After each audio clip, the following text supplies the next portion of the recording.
Ecuador en Directo presenta Derechos y Justicia con la abogada Priscila Carbo.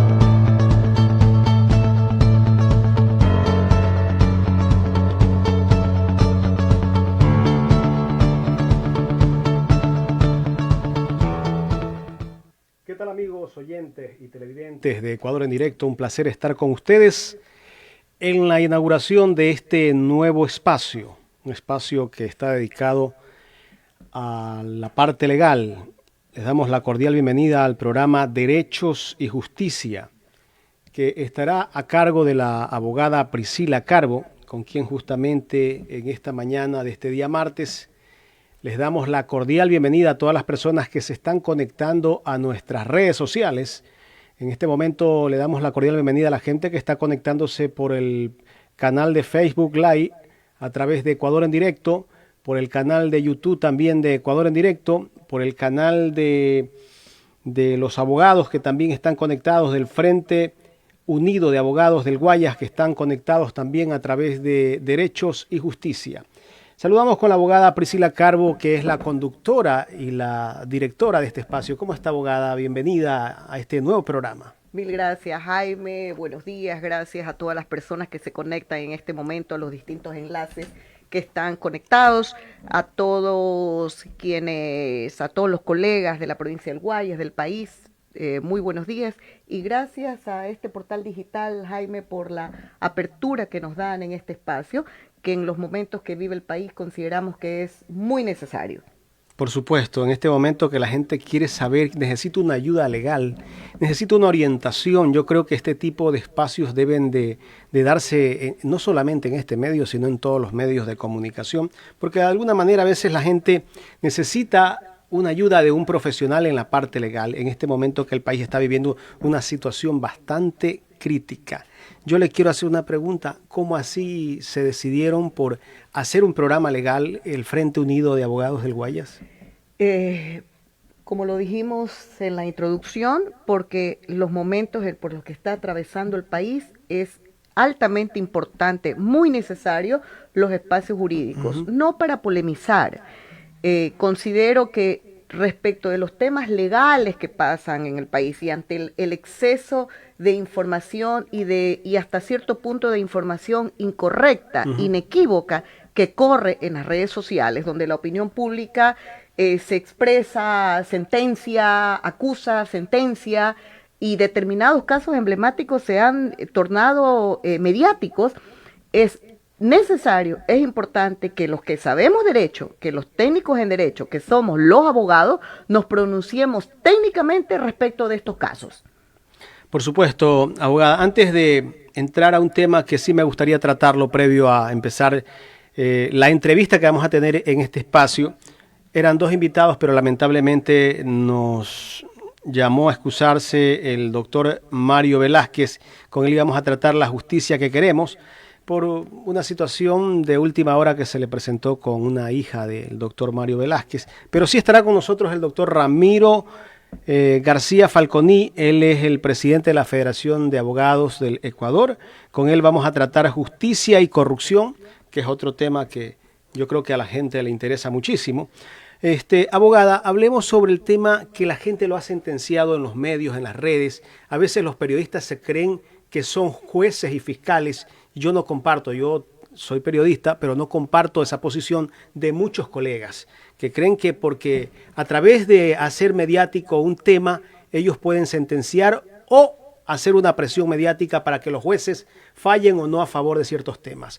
El tema de Roberto Malta, la persona que fue atropellada en Urdesa por una persona que dicen que iba en estado etílico, bueno, son supuestos, pero en todo caso, haya estado o no en estado etílico, pues la persona fue atropellada y después fallece. ¿Qué criterio merece esta situación que se ha hecho viral en las redes sociales y que se sentencia a la jueza de una manera mediática?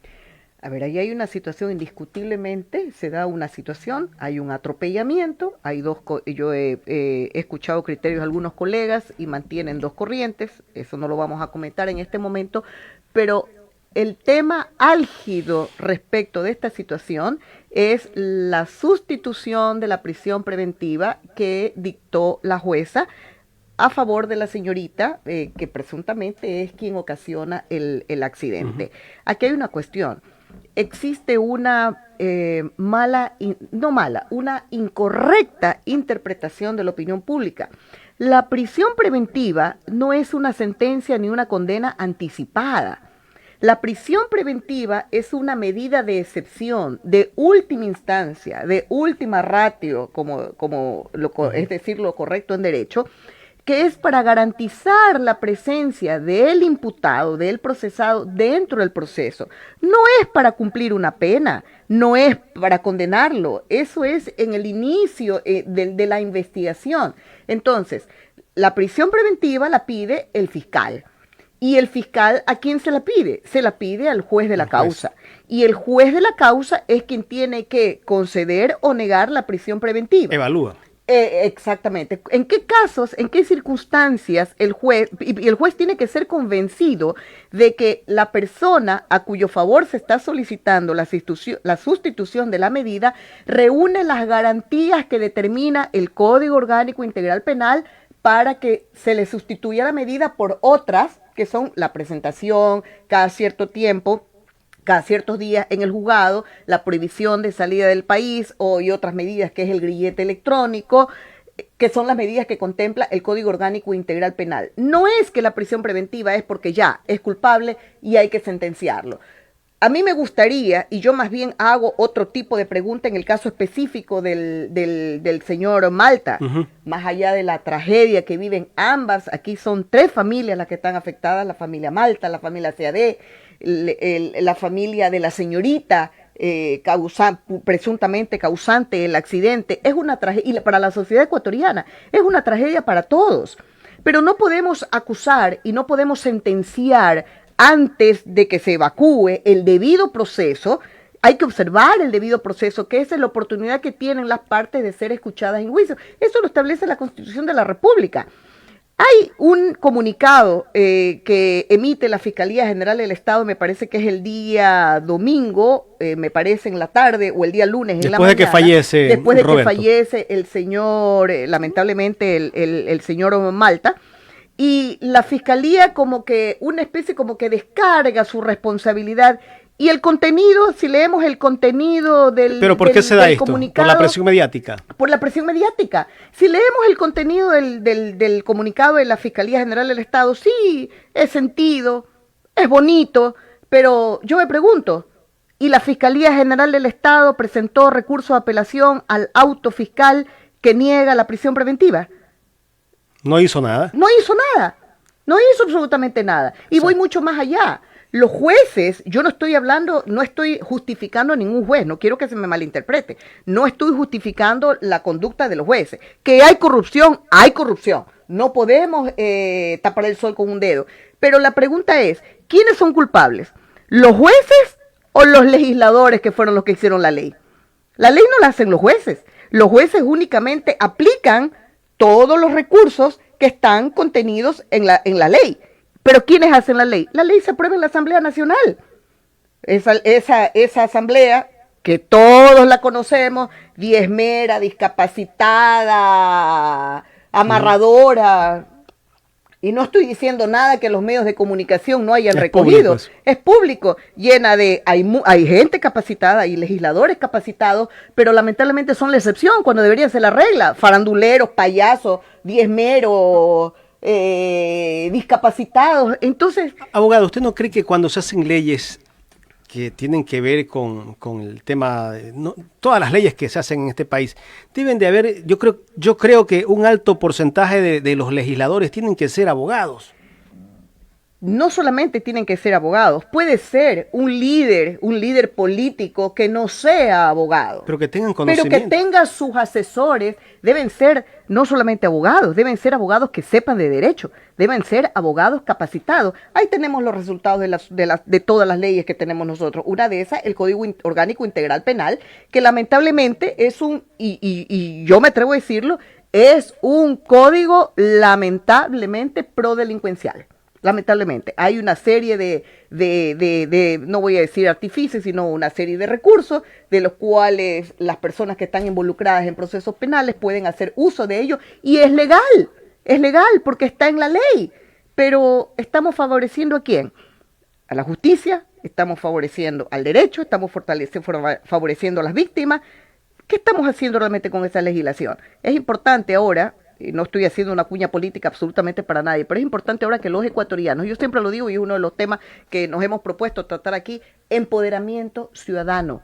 Nosotros, los comunes ciudadanos, todos los ecuatorianos debemos ser conscientes de la altísima responsabilidad que tenemos en el momento que vayamos a dar nuestro voto en las urnas. En el 2021 nos preparamos para elegir legisladores, pero tenemos que tener cuidado a quienes vamos a llevar a la Asamblea Nacional. Hay que analizar. Tiene que ser un voto pensante. Estas son las consecuencias de los legisladores que nosotros tenemos, en su gran mayoría. Como dije, hay legisladores muy preparados, no toda la Asamblea Nacional está llena de gente que no sabe, pero lamentablemente ellos son la excepción, no son la regla. Entonces, en el momento que se antepongan los intereses del país, los intereses de la justicia, los intereses de todos los ciudadanos, nosotros podemos estar diciendo que tendremos una asamblea de lujo. Pero mientras tanto, creo que vamos a repetir la misma lamentable historia que hemos venido cometiendo todos los años. ¿Qué le parece, abogada, que hemos visto políticos que estuvieron yo no tenía uso de razón y ya estaban en la política, sin embargo están volviendo nuevamente a candidatizarse para la Asamblea Nacional? He visto casos de políticos que han sido concejales, han sido alcaldes, han sido prefectos, han sido legisladores. Bueno, les han faltado ser presidente de la República. Están volviendo nuevamente a ser candidatos a asambleístas. Esto es inaudito. Yo digo, se les está coartando a los jóvenes, que sí, jóvenes talentosos que pueden ir a la asamblea y pueden hacer algo. Se están resucitando ciertos cadáveres políticos. Así es. Voy a ser cruda. Se están resucitando ciertos cadáveres políticos y algunos que estaban en el olvido. No creo que se esté coartando la oportunidad de los jóvenes, porque en su mayoría no hay jóvenes. Los jóvenes están preocupados de otras cosas. Los jóvenes están preocupados de trabajar y en este momento de la terrible crisis y situación económica que estamos viviendo, tratar de generar recursos para poder sobrevivir, ni siquiera vivir, en estos momentos para poder sobrevivir. Y así estamos una gran mayoría de ecuatorianos.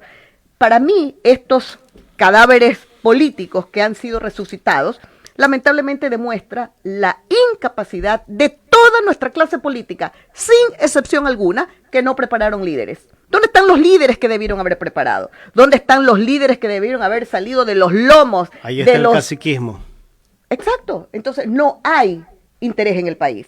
Los grandes intereses del país, perdóneme, es mi opinión muy personal, no son los que mueven lamentablemente a la clase política. Tenemos videos que circulan en redes sociales de pseudocandidatos o precandidatos o candidatos donde salen diciendo una serie de cosas y digo, por Dios, ¿hacia dónde vamos? Vamos a repetir la misma historia en la Asamblea Nacional. Botín político, como lo fue el otrora Congreso Nacional, lo fue Montecristi y sigue siéndolo. ¿Cuándo va a ser el país entonces? Pero también hay una cuestión de aquellos que somos conscientes, y me incluyo, de aquellos que somos conscientes de lo que está pasando, que hemos visto un poco más allá de lo que nos apunta la nariz. Y que no hacemos nada. Somos pocos, exactamente. Lo que hemos decidido, yo estoy ahorita en otra cuestión que no vale la pena mencionarlo aquí porque esto es un programa de otra naturaleza, pero somos pocos los que hemos decidido alzar la voz, gritar y señalar aquello que está mal. Y a veces, yo he recibido a veces llamadas telefónicas, lo que me ha dicho, Priscila, por favor, baja un poquito el volumen. ¿Por qué tengo que bajar el volumen? ¿Por qué tengo que decir a lo que está mal, decir que está bien? ¿Por qué tengo que temor de decir que está incorrecto a lo que no es correcto? ¿Me explico? Entonces, todos tenemos culpa en esta situación. Los buenos, que simplemente miramos al otro lado y no quisimos involucrarnos con el país, no quisimos tener un compromiso más allá con el país, no quisimos salir de nuestra zona de confort. Nosotros también somos altamente responsables de eso. Los gremios de profesionales somos altamente responsables de eso. La academia somos altamente responsables en eso. Todos, mientras todos aquellos, la academia, los gremios de profesionales, los políticos, los medios de comunicación, la sociedad, el común ciudadano, no seamos conscientes de que todos somos responsables de construir este país, no va a pasar absolutamente nada. Tenemos que empoderarnos de nuestros derechos. Exactamente. Abogada, yo creo que hay muchas situaciones que está pasando en medio de toda esta pandemia que no ha terminado. Algunos creen que ya terminó y muchos andan relajados, pero hay otros que se están aprovechando de esta pandemia. El sistema financiero está haciendo lo que le da la gana, está cobrando tasas de intereses elevadas, siguen cobrándole a la gente. Bueno, en fin, por lo menos veo por ahí a un defensor del pueblo que está haciendo algo en este país, que por lo menos quiere defender los derechos de los ciudadanos, que las instituciones como la Superintendencia de Bancos no hace nada, hay una Superintendencia de Economía Popular y Solidaria que tampoco hace nada, al pueblo le están metiendo la mano al bolsillo y la gente de verdad que está callada. Ojo, nosotros estamos hablando de que por esta situación que es mundial, no es privativa del Ecuador, no es exclusiva del Ecuador, hemos tenido que ir a la justicia digital, los servicios digitales, todo digitalizado. Y el gobierno nos premia grabando impuestos a todos los servicios digitalizados. Por Dios, sabemos que los niños, que en este momento, voy a tocar un sector sensible, la educación, sabemos que en este momento no hay clases presenciales. Porque obviamente por medidas de seguridad no pueden haber clases presenciales. Las clases son digitales. Las plataformas se van a cobrar. Las instituciones educativas que bajan plataformas, que usan ya sean las plataformas libres o que tienen que contratar plataformas para poder poner a las órdenes de sus alumnos, esas plataformas las pagan. ¿Quién finalmente va a pagar el costo de esa plataforma, del uso de esa plataforma? Los padres de familia. Las investigaciones, ya no se puede ir a la biblioteca, hay que navegar en el internet, hay que ver programas en estos canales educativos, servicios que van a ser grabados. Entonces, seguimos los ecuatorianos pagando los errores y las desgracias de los gobernantes.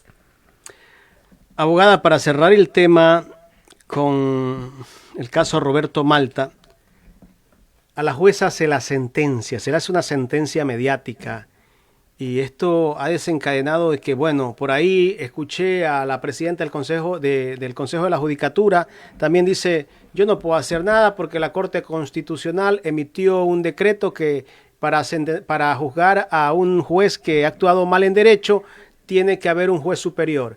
Entonces, aquí, este tema, me gustaría tener un criterio suyo como abogada y que nos explique bien cómo es esto. A mí eso me parece una ligereza del Consejo de la Judicatura haber realizado, aprovechándose de esta situación, para hacer un comunicado de ese tipo y polemizar sobre este tema. Se han mezclado dos cosas que no tienen absolutamente ¿qué se busca? nada ¿Lavarse las que ver. manos? Lavarse las manos. Como la misma doctora Maldonado lo ha repetido en infinidad de ocasiones, el Consejo de la Judicatura es el órgano de administración, control y disciplina del Consejo de la Judicatura. Pero en el aspecto de disciplina, considero que este Consejo de la Judicatura, el que preside la doctora Maldonado, ha sido muy cuidadoso en aplicar el error inexcusable. No es que no lo ha aplicado, sí lo ha aplicado, el error inexcusable, pero ha sido cuidadoso entre comillas, a diferencia del Consejo de la Judicatura, el de triste recordación, el del doctor Gustavo Jal, que ahora desfila por la academia hablando de la independencia de la administración de justicia, cuando ellos fueron artífices de la metida de la mano a la justicia. Entonces ahora son los adalides de la independencia de la administración de la justicia. Y es público, conocido, los abogados cuanto más y los operadores de justicia que fueron en algún momento víctimas, con razón o sin razón, eso no lo vamos a comentar en este momento, se les fueron destituidos por error inexcusable. Básicamente ese era el causal que se les aplicaba. El error inexcusable, que nadie alcanza a definir exactamente cuál es el error inexcusable. Eso es de acuerdo en determinado momento era de acuerdo a ciertos intereses y era una manera de persecución a los operadores de justicia y para sacarlos no solamente de un proceso, para destitución de la función judicial, para sacarlos del puesto. ¿Qué es lo que sucedió? La Corte Constitucional emitió un fallo hace pocos días indicando que para aplicar el error inexcusable, el dolo y la negligencia manifiesta, es necesaria una declaración judicial. Es decir, y eso es lo correcto, porque el Consejo de la Judicatura no tiene facultad para poder expresarse sobre los aspectos jurisdiccionales. ¿Cuáles son los aspectos jurisdiccionales? La libre decisión que tiene el juez, mejor dicho, la libertad que tiene el juez para poder emitir tal o cual criterio. Esa es la independencia de la administración de la justicia que lamentablemente no existía. Entonces, porque enseguida te caía el Consejo de la Judicatura. Exactamente, entonces y al siguiente ya estabas afuera. Claro, entonces resulta que a determinada parte no le gustó el fallo del señor juez, a favor o en contra, eso no lo vamos a discutir, entonces queja ante el Consejo de la Judicatura. Venía ahí el amigo, el compadre, el amarre, entonces error inexcusable, destituido el juez o sancionado con suspensión. O hasta prisión. O a lo mejor hasta un proceso penal, porque el fallo, la decisión, no fue del agrado de cierta parte, entonces se utilizaba las relaciones con el Consejo de la Judicatura. ¿Me lo estoy inventando? No, digamos las cosas como son. Ese es el problema que tenemos los ecuatorianos, eso es el problema que aún tenemos los abogados, inclusive, que no decimos las cosas como son y no llamamos las cosas por su nombre. ¿Y ahora cómo le abren un proceso a un juez?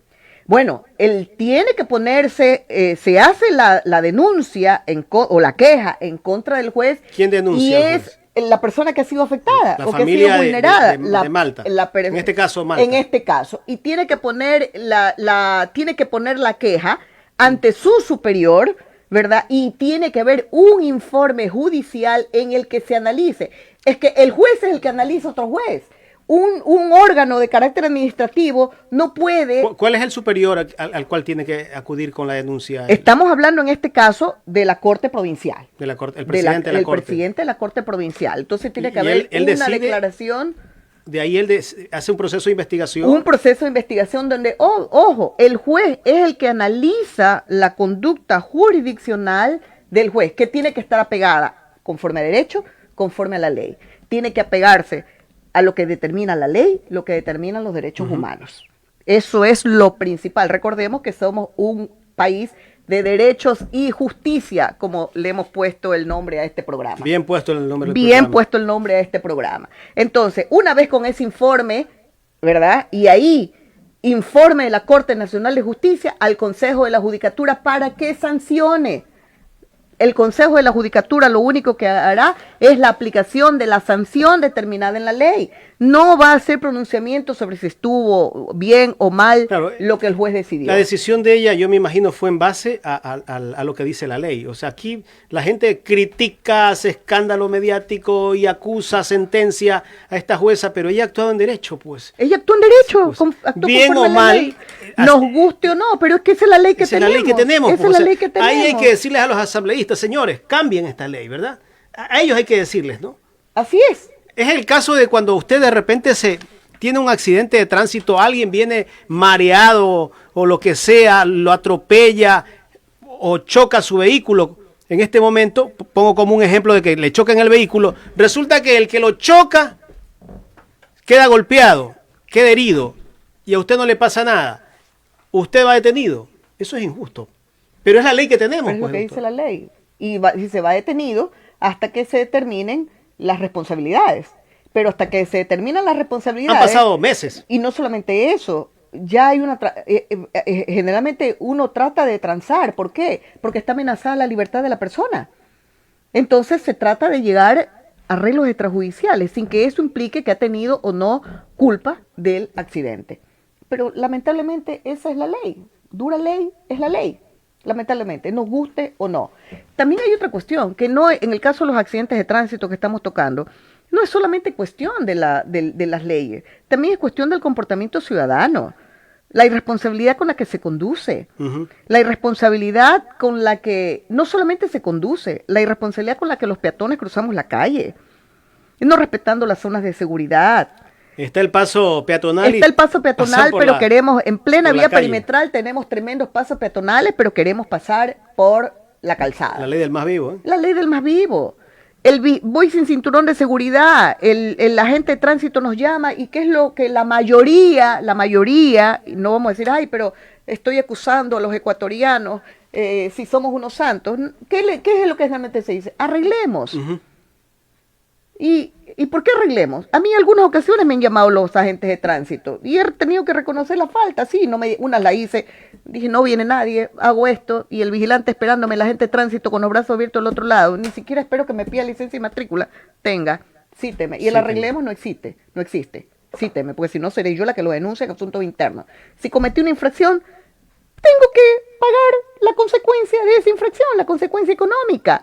Nosotros los ecuatorianos tenemos que ser conscientes de que cuando nosotros salimos a las calles, yo recuerdo la primera vez que compré mi vehículo, mi hermano me dijo y mi padre me llamaron, nos sentamos en la mesa del comedor, donde generalmente nos reunimos toda la familia, y recuerdo que mi padre y mi hermano me dijeron, ten mucho cuidado porque el vehículo puede ser un arma con el que puedes dañar mucho a una persona y puedes hasta quitarle la vida. Entonces nosotros debemos ser cautelosos. Personas que les encanta la velocidad, pisas el acelerador, el rango de velocidad moderada son 100 kilómetros en carretera, vas a 120. No. Hay una cuestión que a mí me llamó la atención. Un día tenía que ir a la cabecera cantonal por la vía, y decidí salir por la vía Salitre-San Borondón, para llegar hasta la T de las Maravillas, que es un tiempo mucho más corto desde el sector donde yo estaba, y me di cuenta que todos los radares ya no funcionaban. ¿Y qué pasó? Los han baleado a todos. Los han dañado. Balearon los radares, porque esa es una vía buena, pero es una vía de segundo orden, entonces les dispararon a los radares para que no funcionen los radares. Y algunos los han sacado. Y algunos los han sacado. Eso no puede ser. Abogada, vamos a hacer un corte y vamos a regresar con nuestro invitado, el doctor Ramiro García, aquí en Derechos y Justicia.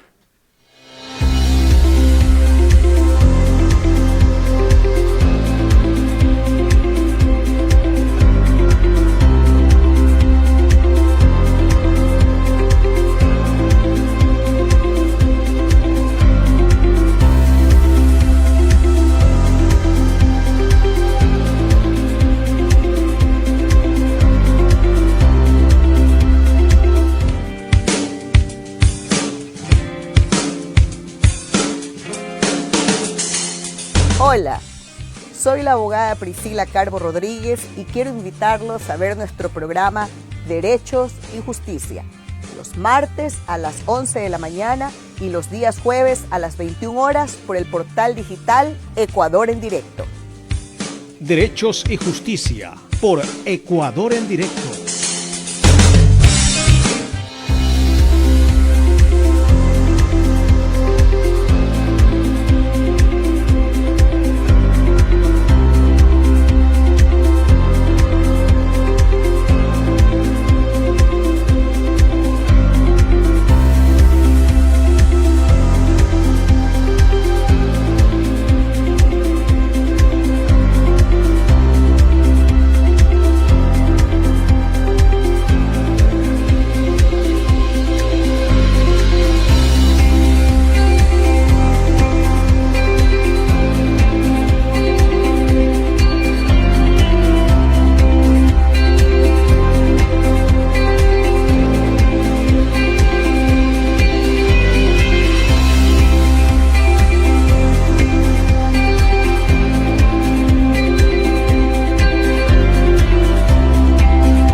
Estamos de vuelta en el programa Derechos y Justicia con la abogada Priscila Carbo.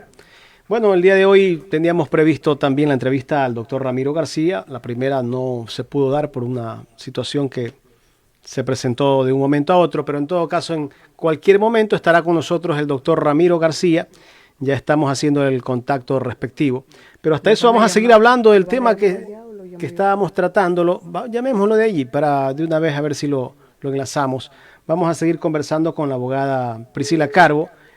El tema que estábamos justamente hablando antes de ir al corte, tema que nosotros hemos estado comentándolo aquí en Ecuador en directo durante varios días, la muerte de Roberto Malta, este ciudadano que justamente cuando se iba a subir a su vehículo, vino una persona que tal vez iba distraída, por ahí hay un supuesto de que tenía aliento a alcohol. Bueno, en fin, ella no fue a prisión, se le dictaron otras medidas, pues, y en ese caso, pues, se dio después de unos días el fallecimiento de Roberto. Vamos a ver si le damos la cordial bienvenida al doctor Ramiro García. Ya lo tenemos, lo vamos a sacar vía telefónica el día de hoy. Hoy hemos tenido un poco accidentado el tema. ¿Cómo está, doctor? ¿Usted nos escucha? Perfectamente. Buenas tardes. Un saludo para todos los oyentes. Gracias, Ramiro. Buenas tardes. Bienvenido al Guayas. Sé que estás en el Cantón Guayaquil en este momento. Bienvenido. Es un gusto que nos acompañes en este programa. Muchas gracias, Priscila. El gusto es mío. Un honor. Gracias por la invitación. A ti, Ramiro. Ramiro, estamos tratando justicia y corrupción en este momento. Es conocido por todos que tenemos una nueva Corte Constitucional, que lejos de la vergonzosa Corte de la que formaba parte Pamela Martínez, esta Corte Constitucional, con unos fallos muy importantes, ha sido también duramente criticada por sus fallos. Tenemos un Consejo de la Judicatura que, si bien lleva adelante la evaluación de los jueces, el cambio del modelo de gestión, hoy polemiza con la Corte Constitucional por el reciente fallo que condiciona su facultad sancionadora a un informe previo. Tenemos una Fiscalía General del Estado que pareciera selectiva y hasta light en cuanto a la investigación de ciertos delitos y enfrentada con los jueces penales, al menos eso parecería en la provincia del Guayas. Sin embargo, es esta misma Fiscalía General del Estado la que llevó adelante el juicio de la historia en el que por primera vez se sentencia a un expresidente de la República aplicando un precedente y sentando, mejor dicho, un precedente jurídico nunca antes aplicado en el derecho penal, aplicando la teoría del influjo psíquico. ¿Podemos decir, doctor García, que hemos inaugurado la justicia en el Ecuador? Bueno, yo creo que hablar de inaugurar la justicia implica pensar que la justicia nunca ha existido y no es así. Hemos tenido una justicia deficiente, sin duda. Lo que hay que preguntarse es, ¿tenemos ahora una mejor justicia que antes? ¿Sí o no? ¿Cómo se puede establecer la corrección de un fallo, por ejemplo, en materia constitucional? Ese fallo se acerca más o menos a los estándares internacionales de protección de derechos. Ese debería ser uno de los parámetros. Por ejemplo, en el fallo del matrimonio igualitario que dictó la Corte Constitucional. La pregunta es, ¿cómo ha resuelto casos similares la Corte Interamericana de Derechos Humanos? ¿Y cómo, en sistemas jurídicos más desarrollados que el nuestro, se ha ido desarrollando ese tema? Y vamos a ver que por primera vez una Corte Constitucional ecuatoriana ha abordado este tema y lo ha hecho adecuadamente. Que esto no les guste a unos, les guste a otros, que haya gente que quiere todavía pensar el derecho desde la hostia, eso ya es otro cantar. Pero evidentemente tenemos una Corte Constitucional que está muy adelante de las Cortes Constitucionales que hemos tenido antes, especialmente de la última, que era una vergüenza. Podemos estar o no de acuerdo con la Corte Constitucional, pero de ninguna manera, por ejemplo, podemos acusar que la Corte Constitucional cobra por los fallos, que era lo que justamente se denunciaba de las Cortes anteriores. En el caso de la Fiscalía, sí, evidentemente es la primera vez que se utiliza la figura del instigador. Antes de 2014, de la vigencia del COIP, se acudía a una figura todavía más polémica, que era la del autor intelectual. Ahora ya no existe la autoría intelectual. Desde la expedición del COIP, que por cierto fue obra del correísmo, la autoría se divide en autoría directa, autoría inmediata, y al instigador se le considera para efectos penológicos como autor. Así que no creo que se haya acudido a nada extraño, ni mucho menos. El problema no es la figura jurídica que utiliza la Fiscalía, sino que un montón de abogados acá, que además se supone que ejercen y deberían conocer temas de derecho penal, no tenían idea de qué es esto. Entonces, cuando Fiscalía habla de un influjo psíquico, que es como se define por parte de los autores más importantes del derecho penal a la instigación, le sonó casi a cartomancia o a magia, ¿no? Pero no es así. Para explicar el tema y que los televidentes que nos ven y nos escuchan tengan un poquito más clara la película, el instigador es aquella persona que determina a otro a la comisión de un delito. No tiene el control total, influye psíquicamente en la otra persona para que cometa el delito. Por ejemplo, si yo estoy en un bar y una persona empieza a insultarle a un amigo mío que está conmigo en la mesa, y yo le digo, oye, ¿por qué no le metes un tiro a este tipo? Y el otro va y le mete un tiro. Entonces, ¿qué es lo que he hecho yo? Yo no le proporcioné la pistola, ni le obligué físicamente a hacerlo, pero influí psíquicamente en el autor directo para que cometa un delito. Esa es la figura de la instigación, que además es muy vieja en otros sistemas. Aquí en El Ecuador, por los jueces, no se la ha utilizado desde casi nunca, por no decir nunca. Es el primer fallo que yo conozca, al menos, que a nivel de Corte Nacional ha utilizado la figura del instigador. Me parece además una adecuada. Recordemos que hubo un debate muy fuerte entre Fiscalía sobre la figura de autoría que debería aplicarse. Hay que recordar que Fiscalía planteó la autoría por dominio de organización, es decir, la autoría inmediata por control de una organización delictiva. Los jueces de Corte Nacional se decantaron por la teoría tradicional de autoría y consideraron que no todos eran autores, sino que hubo dos que eran instigadores, en este caso Correa y Glass, y los autores directos, eran los funcionarios que habían recibido los sobornos o que habían entregado los contratos a cambio de los sobornos.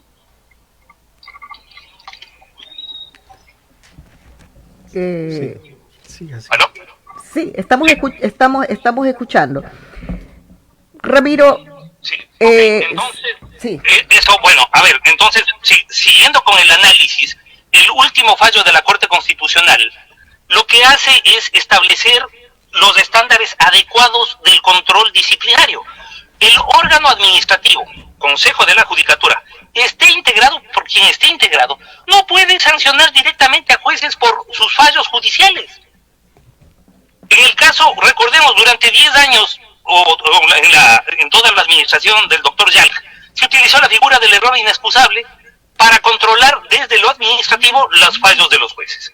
Ahora, en estos 3 años, se ha utilizado la figura de la negligencia manifiesta. En ambos casos es inadecuado. ¿Por qué? Porque solamente un juez puede establecer si otro juez actuó o no correctamente dentro de un fallo. Obviamente, la facultad disciplinaria del Consejo de la Judicatura está intacta. Si es que un juez llega borracho o bajo influjo de sustancias o no va a trabajar, eso controla el Consejo de la Judicatura. Pero que el Consejo de la Judicatura entre a sancionar porque una prisión preventiva le pareció bien o le pareció mal, eso no tiene presentación. Como gremio de abogados, nosotros hemos luchado por la independencia judicial, y de los primeros que tienen que ser independientes los jueces es de sus controles administrativos, porque es a través del control disciplinario, del control administrativo, donde se socava de forma permanente la independencia judicial. Totalmente. Así que a mí me parece totalmente adecuada la decisión de la Corte Constitucional en ese sentido. De acuerdo. Una cosa es la disciplina de carácter administrativo y otra es totalmente distinta, es la independencia de la administración de justicia, pues que lamentablemente a partir de enero del 2011, con la metida de mano a la justicia, que es año de triste recordación para el país, pues no era precisamente lo que veíamos y se mezclaron las dos cosas. Pero ¿qué seguridad tenemos los ecuatorianos si aún en tribunales y juzgados y en el mismo Consejo de la Judicatura, en mandos medios, tenemos a funcionarios del correísmo? A ver, el problema no es que sean correístas o no sean correístas. Prácticamente el 90% de los funcionarios y de los jueces que están actualmente en ejercicio fueron ubicados en los últimos 13 años. Es decir, de alguna manera han sido de una vertiente correísta. Pero ese no es el problema. El problema radica en establecer estructuras que no permitan al juez una actuación adecuada y más aún una actuación independiente. Si es que el juez tiene que estar, independientemente que sea correísta o no sea correísta, que eso es lo de menos, pero si el juez, para emitir un fallo, tiene que estar pensando no tanto en el derecho, sino en qué dirá el Consejo de la Judicatura y si será que les van a sancionar o no, pues entonces el juez no tiene independencia.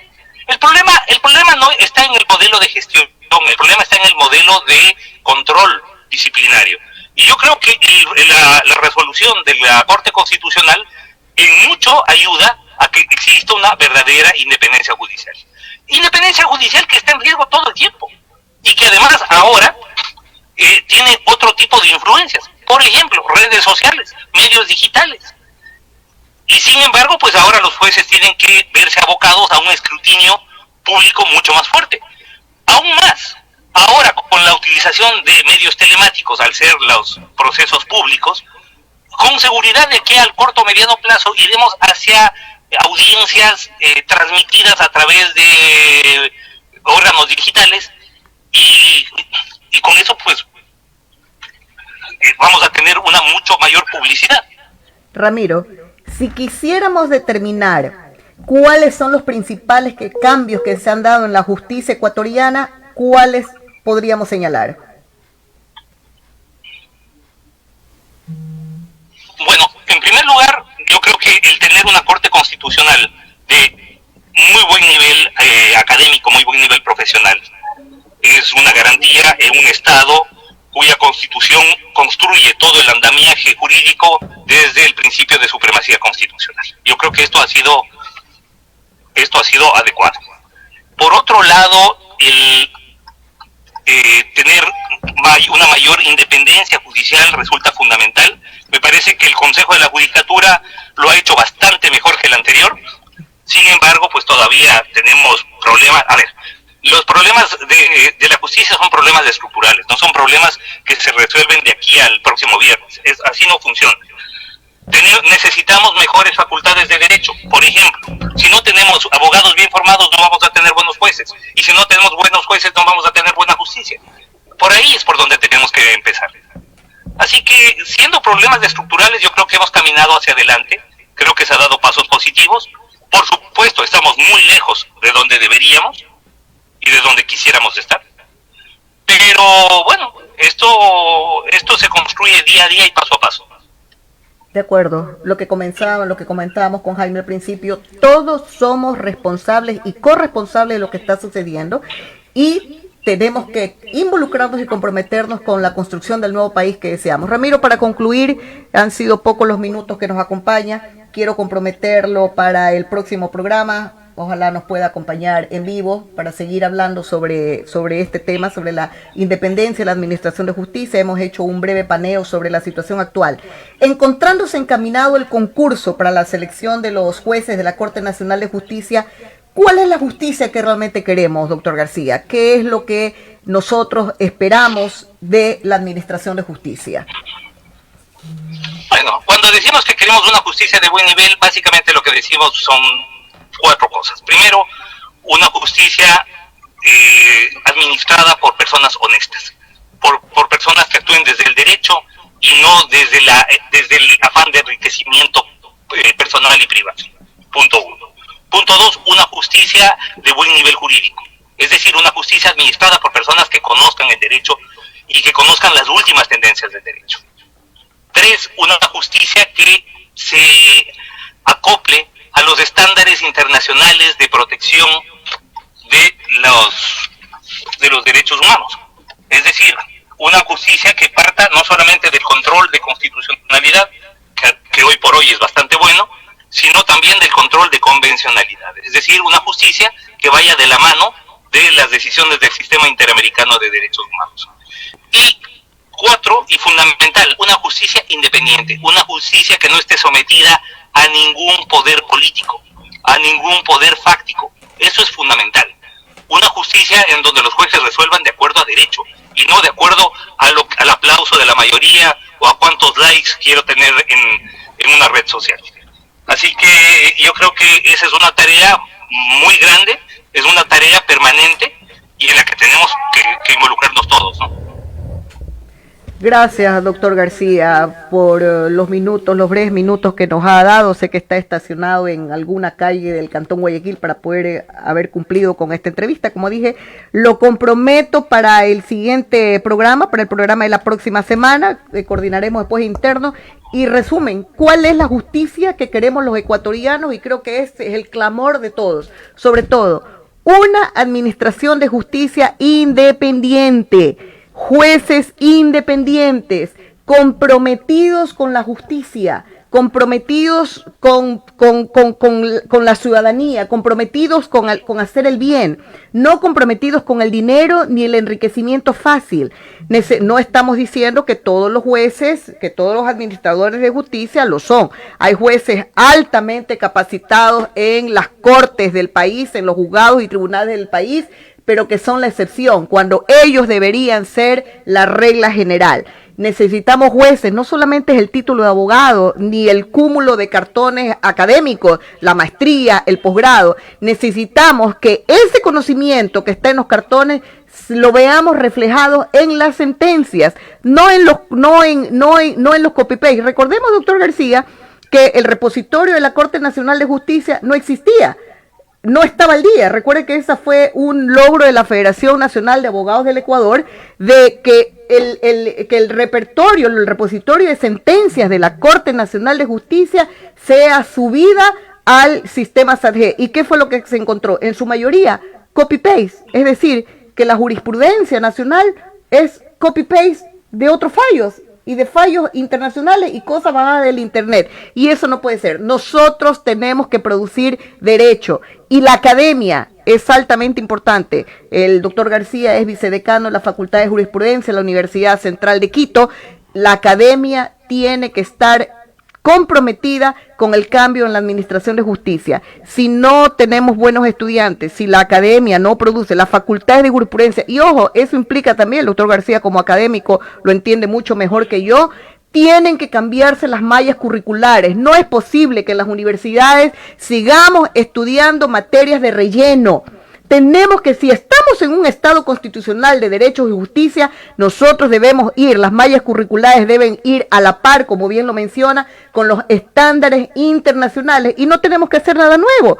Todo lo determina la ONU, los parámetros para la administración de justicia se encuentran claramente establecidos en la ONU, y es una obligación que todos tenemos que conocerlos. Gracias a quienes nos acompañaron en este momento, el doctor García, que continúa en la línea. Un último mensaje a todas las personas que se conectaron en este momento y que nos están siguiendo. Son las 12 del día. Siempre me pasa que cuando siento que estoy ya caliente y fogueada, hay que terminar las entrevistas, hay que terminar los programas. Eso es algo lo que tengo que Nos trabajar. falta decirle muchas gracias al doctor, creo. Sí, ya se lo dije, lo estoy comprometiendo para el siguiente programa, si es que su agenda se lo permite. Doctor García, está al aire. Muchísimas gracias a ustedes. Ha sido una entrevista muy interesante y encantado de la vida. Acepto la invitación para la próxima semana. Gracias, doctor. Gracias, doctor. Le tomo la palabra. Conversaremos después con usted en interno. A todas las personas que nos acompañaron hasta este momento, mil gracias por su interés, mil gracias por habernos escuchado. Este programa no pretende ser una cátedra de derecho jurídico, este programa pretende ser un espacio de orientación legal para toda la ciudadanía. Y cuanto más para los profesionales en derecho. Abogada, quiero saludar rápidamente a las personas que han estado conectadas. ¿Qué le parece? Listo. Voy a saludar a todos los que han estado conectados, aunque a algunos tal vez no les guste el programa. Don Aníbal Villamil dice: discursos van y vienen sobre la justicia en el Ecuador. Cuando les dan palestra o espacio como estos, vienen como salvadores del sistema y se destapan criticando. Bueno, una crítica que hace él. Clara Carbo dice: Dios la bendiga, prima. Manuel Travisani dice: felicidades, Priscila, qué orgullo, un abrazo. Freddy Velázquez dice: don Aníbal, si no le gusta, no vea. Es sencillo, al que critica el programa, ¿no? Yadira Escobar dice: saludos, estimados Jaime de la Cruz, Priscila, Carbo Rodríguez, estoy con ustedes. La ley de la viveza criolla es lo que se vive a diario. Justo hace un año me chocó por detrás un taxista que se portó majadero y no portaba licencia. Debí llamar a un guardia de tránsito hizo el parte y hasta el día de hoy no salgo de ese martirio legal y el taxista brilla por su ausencia. Tremendo, tremendo. Yo también tengo por ahí una Todos perla hemos en asunto tenido de eso. tránsito. Así Yo es. también tengo uno de esos. Así Hace es. 2 años. Así es, así es. Tenemos que concluir, mi estimado Nos Jaime. vamos. Nos vamos y creo que nos vamos satisfechos. Creo que ha sido un buen programa. Esto fue Derechos y Justicia. Los esperamos en una siguiente entrega. Muchas gracias. Buenas tardes. Buenas tardes. Ecuador en directo presentó Derechos y Justicia con la abogada Priscila Carmo.